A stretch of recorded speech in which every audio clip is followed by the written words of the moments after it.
François Langlais, il y a deux clans en Europe, finalement. Il y a ceux qui vont mal, on n'a pas besoin de les citer. Il y a ceux qui vont bien, comme l'Islande, un pays qui sort de la crise, alors que ce pays avait été très, très, très durement frappé en 2008. Oui, l'Islande, c'est une petite île d'un peu plus de 300 000 habitants au nord de l'Europe, et c'est vrai qu'elle va faire près de 3% de croissance cette année, après quasiment le même chiffre l'année dernière. En fait, elle a été soufflée par une spéculation considérable en 2008. Elle a littéralement fait faillite dans la foulée de la faillite de la banque américaine Lehman Brothers. C'était à l'automne 2008.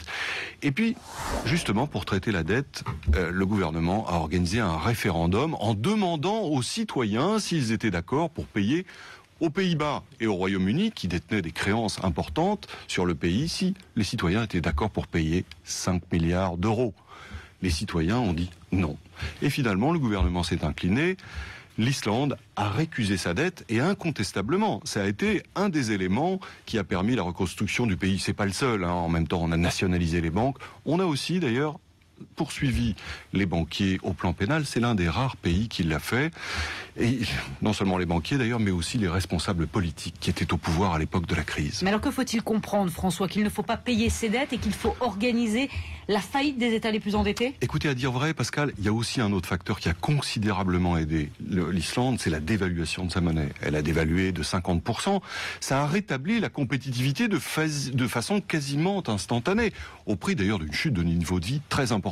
Le niveau de vie a chuté d'un quart environ. Reste que toutes les crises de la dette se terminent, se résolvent par une faillite totale, partielle ou déguisée, mais que l'histoire économique est jonchée de faillites d'État. Et en France, d'ailleurs, on a multiplié cette technique de façon, en réalité, déguisée. Au début du XXe siècle, même, c'était la dernière fois, juste après la Première Guerre mondiale, lorsqu'il a fallu, justement, éponger la dette de la guerre.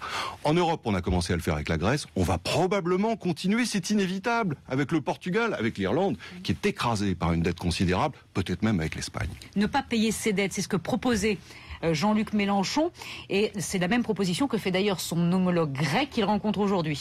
Oui, c'est vrai que sur le fond, ils ont raison, reste qu'ils en donnent une vision très naïve. C'est-à-dire qu'ils disent, il ne faut pas payer les dettes, donc il faut faire payer les banquiers. Comme si, derrière les banquiers, il n'y avait pas les épargnants. En fait, évidemment, euthanasier les rentiers, comme on disait au début du XXe siècle, justement, c'est pénaliser les épargnants. Il y a toujours quelqu'un qui paye. Qui sont les épargnants aujourd'hui en Europe? Justement, c'est la difficulté de l'opération, c'est qu'ils sont extrêmement nombreux, disséminés dans toutes les sociétés. En majorité, ce sont les plus de 50 ans. C'est eux qui détiennent le capital. C'est-à-dire que si on veut euthanasier les rentiers, eh bien, il va falloir pénaliser les plus de 50 ans au profit des moins de 50 ans, c'est-à-dire de façon à alléger le prix de la dette sur les jeunes et à rétablir de la croissance. Derrière la crise de l'euro, il y a la guerre des générations.